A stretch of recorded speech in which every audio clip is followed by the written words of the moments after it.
Hey everybody, how's it going? Wednesday night in the saw shop. Hope you guys are having a good week. Want to touch on a few little odds and ends about this saw. Had really good feedback on it, a lot of questions and comments, so I'm going to answer a few of those questions and comments today.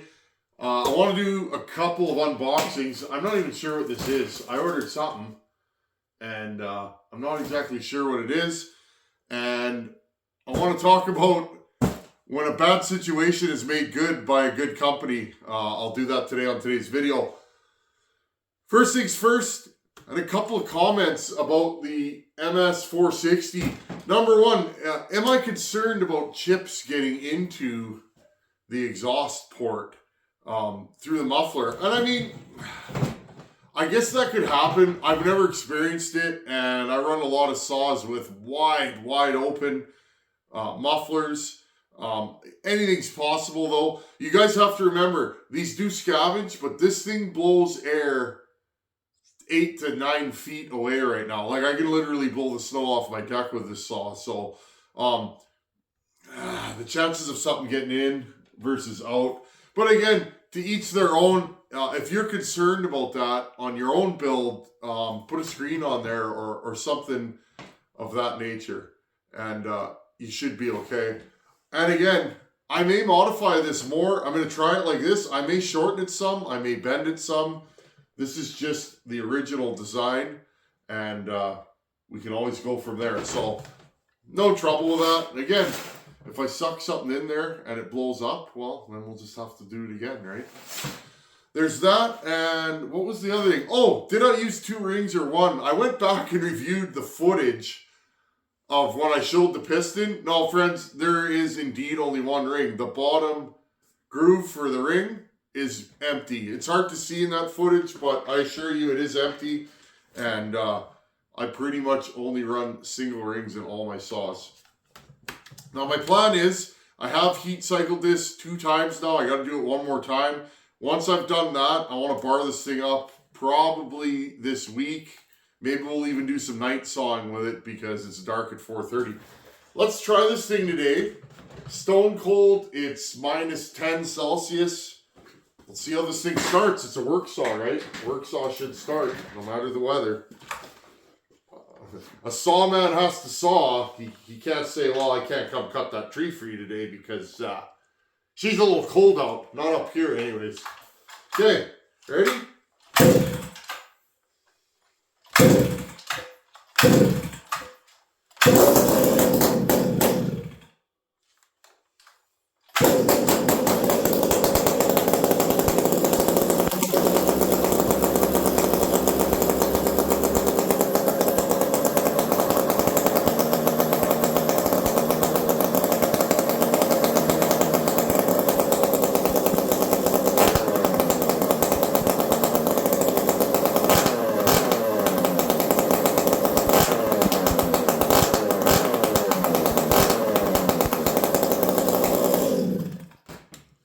And the restart.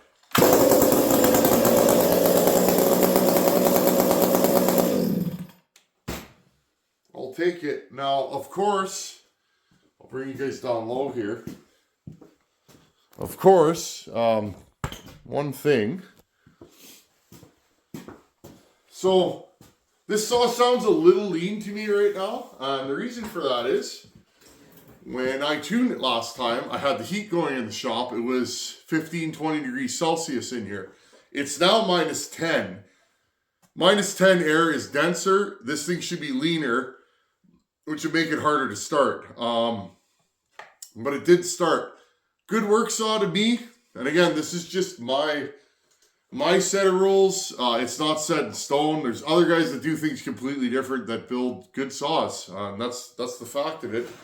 A work saw for me needs to start in all conditions without having to fiddle with the screwdriver, and this one seems to do that.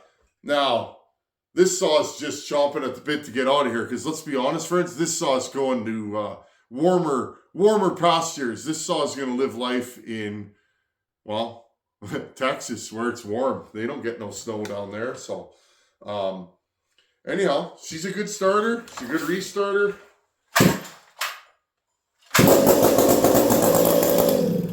I'll take it. So anyhow, friends, we'll run this thing a bit and we'll see. I don't know. The only thing, like I said, I'm not sure about on this saw is the pipe. And I may mod this pipe just a little bit. I have some ideas of how I want to change it. But I want to run this pipe and see what the deal is with it. Does it work? Does it need more restriction? Does it need less? The only way to know is to prove out these theories. That's why I like working on power saws, because it's a lifetime endeavor. You can work on them your whole life.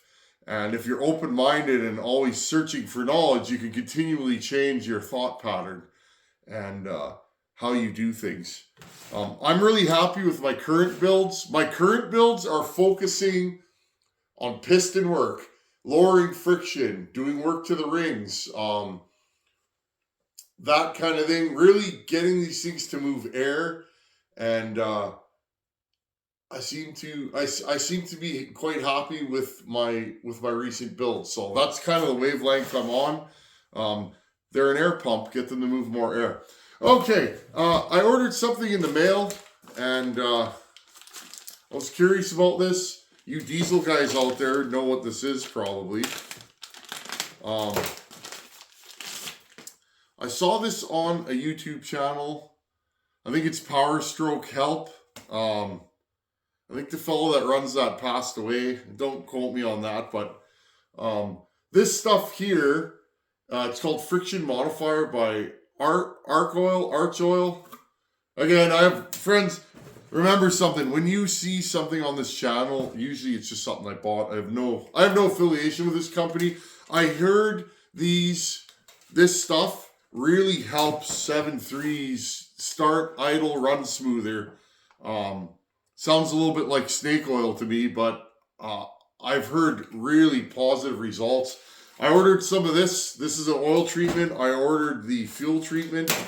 And I put some fuel treatment in my truck, and I noticed it starts a little bit better, and it idles a little bit smoother when it's warm. My truck's a little chuggy.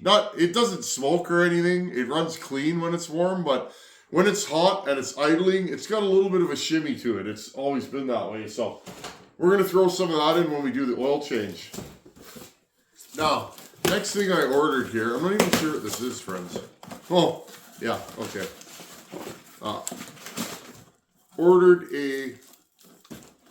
This is a fuel filter for my skid steer with the drain cock on it. Couldn't find one locally, and I didn't look too hard, because the thing is for me, friends, is I don't have a ton of spare time, and there are good oil suppliers locally, but they're all in areas that I don't go to, and it's quite a bit out of the way. So a lot of this stuff I'm just starting to order online. I do buy a lot of stuff local, chainsaw parts and stuff like that, but it's getting harder and harder to get to some of these places during business hours. So I ordered that online. It's a what brand is it? Ooh. I'm not even gonna edit that out, friends. And it's a Baldwin. Always like Baldwin filters, and they're good filters. They're quality. I used them when I first worked I used to work at the airport, at the fuel plant at Winnipeg Airport, like 20 plus years ago. I worked there right out of high school, and we used a lot of Baldwin filters on super high end equipment, and I guess that's kind of just how I got my love for those, because I figured if they're good for that stuff, they're good for what I have. Okay, just kind of flopping today, friends. I'm in that kind of mood. I want to talk about when a bad situation can be made worse or better based on the company you're dealing with.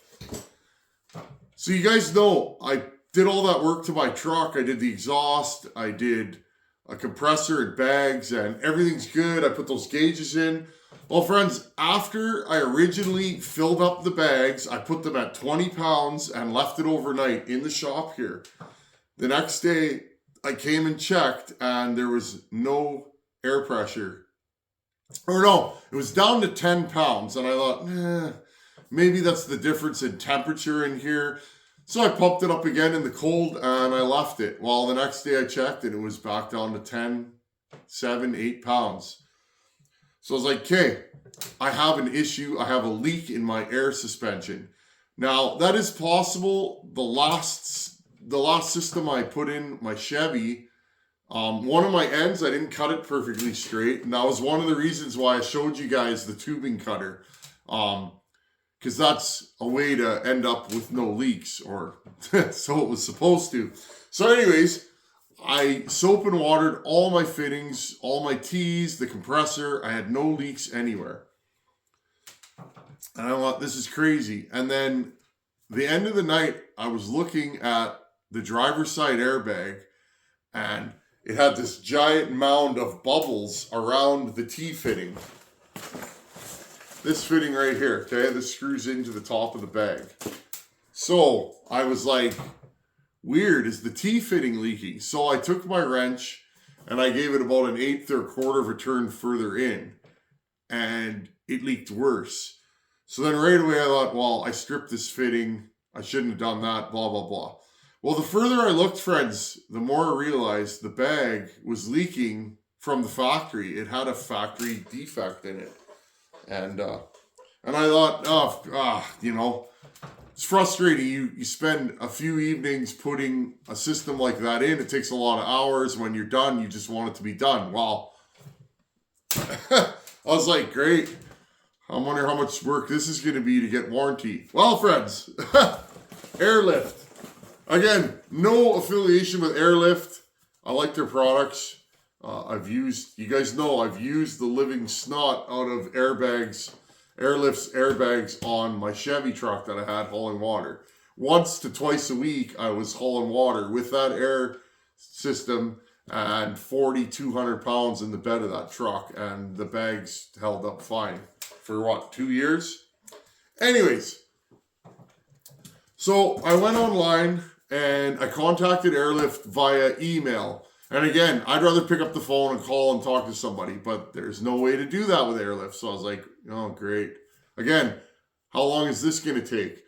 I filled in a little form saying what was wrong, had a bad seal in one of the bags, and took my cell phone, took a picture of my original receipt and my purchase order number, okay? And I thought, well, we won't hold our breath. Maybe by January we'll have something going on here. Friends, literally, that was 7 in the morning, 7:30 in the morning. By noon, I already had an email back from Airlift company saying, sorry for the problem. We have shipped you a new replacement bag. Sorry for the inconvenience. About 3-4 days later, friends, she showed up in the mail. They sent me new mounting hardware. Okay, all new mounting hardware and a new T fitting. And I just got to say, Airlift, I don't know if you'll ever see this, Airlift, but thank you. You guys stand behind what you build. It's not, what I've learned in business, friends, it's not the mistakes you make in business, it's how you deal with said mistakes. Do you own up to it and fix them for the customer, or do you say, no, it's not a problem? Well, these guys owned up to it. My bag was leaking around the outside of this fitting, okay? And I didn't over tighten the fitting. They were installed to factory specs, but again, I had a leak there. It is what it is. So them are the brakes. So probably this weekend, friends, right before Christmas, I'm going to bring my truck in, pull that driver's side rear wheel off, and swap this bag. Because right now, if I put 20 pounds, 15 pounds, somewhere around there, say 20, couple of things going on. 20 pounds in an empty truck is like, it rides super rough with 20 pounds and no weight in the bed. The second thing is it leaks all the time. Well, if I fire the truck up and I don't remember to blow the bags up, I'm driving around on these with no air in them, which they say is a bad deal.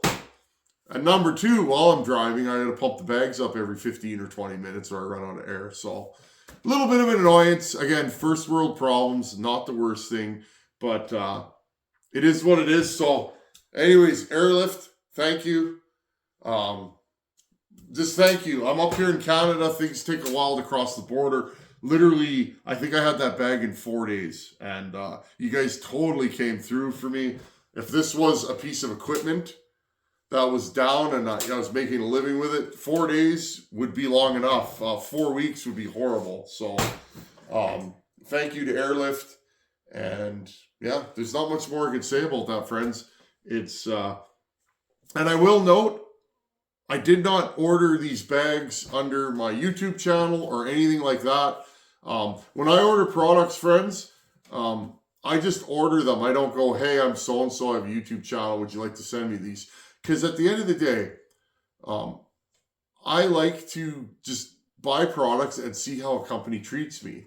And if they treat me good, just some fella off the street, well, then I assume they'll treat you guys good. And this deal right here, they just sent me a new bag. Anyhow, I'll stop flopping about that. I'm going to find a question of the day, and we'll go from there.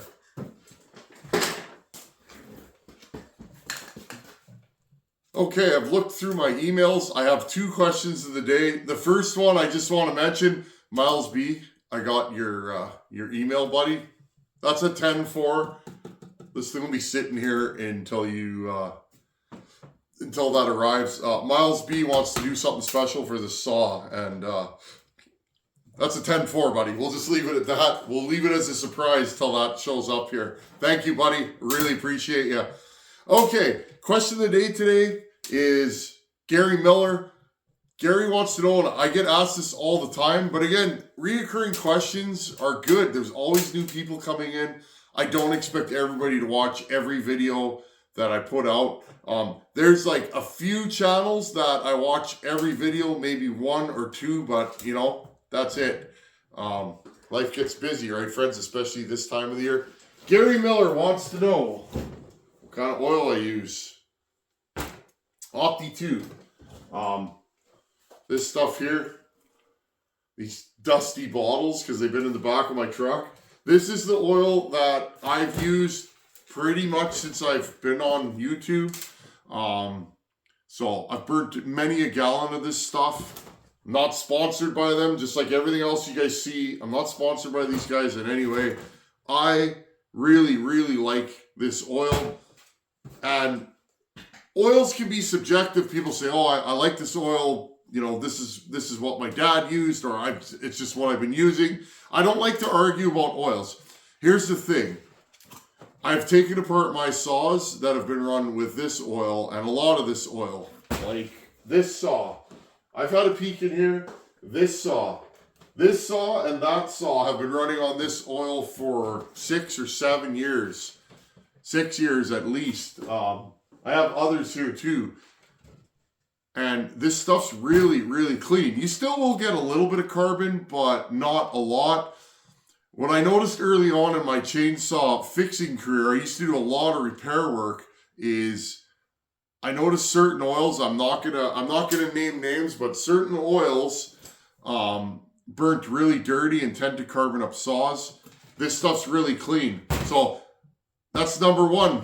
Reason 1 why I use it. Reason 2, lubricity. This stuff seems to put a really good film of oil on the bottom end. When I pull a saw apart that's been run with this, the bearings and crankshaft is really slippery with this oil. So that to me is a really good thing. Number 3, I don't get a lot of smoke with this. You guys saw this thing fire up that has this oil. That's this oil with an extra half a cap or a quarter cap in the fuel tank. So the oil ratio is pretty thick.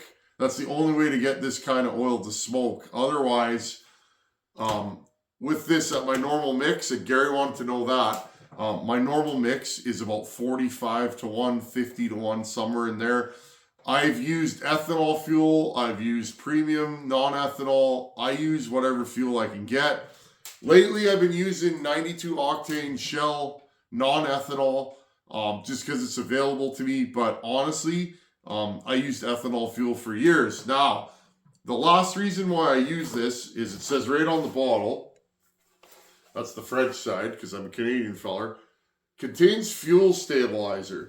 Now, this oil here, I had a saw that I filled with fresh fuel and this oil, and that saw sat for a year or two and I never ran it. And then one day I pulled it over on the channel and it started and ran fine. And then I went and cut with it a little bit and then I put it back on the shelf. Well, long story short, I was like, I wonder how long this stuff will last. So I left that fuel in that saw. And after 3 years, which is unheard of for me with fuel, it still smelt good and it still started and ran. And I decided just to dump it. So whatever stabilizer they put in this, I have never had fuel go bad with this stuff in it. So that's what I run. This stuff is expensive. It's not cheap. I buy this at a local Husqvarna dealer. If you're in Winnipeg, Cummins small engine, that's where I buy all my Husqvarna parts from. They've been good to me over the last, I don't know, I've been buying parts from there for probably 7 or 8 years. Cummins, but they sell this there and it's what I've used. Also, back in the old days, if you bought a new Husqvarna, it would have, it used to be called Optimal. You'll see old Huskies, they'll say Optimal. That's what this stuff is, Optimal. And that's what Husqvarna used to recommend putting in their saws. So anyhow, friends, that's what I got for tonight. Thanks for coming to hang out, and we will get this thing in the wood as soon as possible. And like I said, if we got to do some night sawing, well, we got ways to light up the yard if we need to, so we'll do that. Thanks for watching. Take her easy. See you guys in a couple days. Almost Christmas. Merry Christmas, guys.